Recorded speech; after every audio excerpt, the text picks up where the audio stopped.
Assalamualaikum warahmatullahi wabarakatuh. Kami dari kelompok 11 akan menjelaskan centrifuge. Sebelum saya mulai, saya akan memperkenalkan diri. Sebagai pemateri pertama, Najmatul Jana Nazarillah, NIM 43, Fatimatul Zahro, NIM 45, Romawati pemateri ketiga, NIM 44, dan yang terakhir Dwi Putri NIM 42. Di sini saya akan menjelaskan prosedur kerja penggunaan centrifuge. Yang pertama, persiapkan larutan yang akan dimurnikan atau dipisahkan. Kedua, sambungkan centrifuge pada aliran arus listrik. Ketiga, nyalakan centrifuge. Keempat, buka penutup centrifuge dengan tekan tombol open. Kelima, masukkan larutan CaCO3 dan sampel ke dalam tabung centrifuge. Keenam, masukkan tiap tabung ke dalam lubang centrifuge secara seimbang. Ketujuh, tutup kembali penutup centrifuge. Ke-8, set atau atur waktu yang diperlukan dan tentukan pula kecepatan rotasi putaran, misalkan 10 menit. 9, tekan tombol on untuk memulai memurnikan larutan. 10, biarkan centrifuge bekerja dan tunggu hingga centrifuge benar-benar berhenti. 11, setelah pemurnian selesai, tekan tombol open dan ambil semua larutan dalam tabung yang telah dimurnikan. 12, bandingkan sebelum dan sesudah dilakukan centrifuge pada sampel. Analisis hasil sampel sebelum.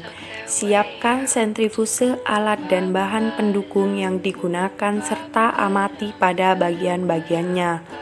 Lalu siapkan larutan CaCO3 dan larutan kopi. Dan siapkan 4 tabung dan masukkan kedua larutan itu dalam terpisah menjadi 4 bagian dan masing bagian maksimal 10 mili. Setelah itu dari 4 tabung tersebut dimasukkan dalam sampel ke rotor sentrifuge secara seimbang dan menunggu selama 10 menit untuk melihat hasilnya. Sesudah dilakukan uji sentrifuge. Setelah 10 menit baru tabung sampel bisa dibuka untuk mengambil 4 tabung yang sudah dimasukkan sebelumnya. Lalu hasilnya dari 4 larutan kopi dan larutan CaCO3 tersebut menjadi terpisah setelah dilakukan uji lab.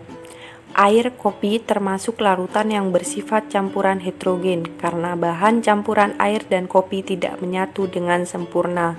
Ketika larutan air kopi dimasukkan sentrifuge dan mengalami proses pemusingan, maka akan terlihat endapan dari molekul kopi.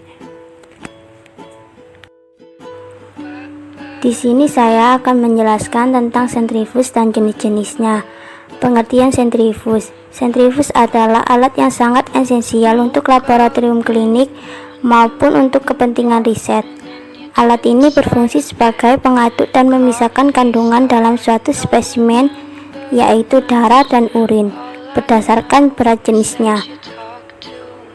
Ini adalah gambar dari contoh jenis-jenis sentrifuge. Yang terakhir yaitu bagian-bagian sentrifuge dan fungsinya. 1. Motor. Motor merupakan bagian terpenting dari sebuah sentrifuge. Fungsinya yaitu sebagai penggerak rotor sehingga dapat berputar dengan kecepatan tertentu. 2. Rotor. Rotor adalah bagian sentrifuge yang berfungsi untuk meletakkan tabung sampel yang akan diputar. Rotor sentrifuge didesain dengan sudut kemiringan tertentu agar menghasilkan gaya sentrifugal. Ketiga, kontrol atau panel kontrol. Kontrol atau panel kontrol yaitu sebuah komponen yang berisi tombol-tombol seperti on atau off, pengatur kecepatan atau speed control, dan pengatur waktu atau timer.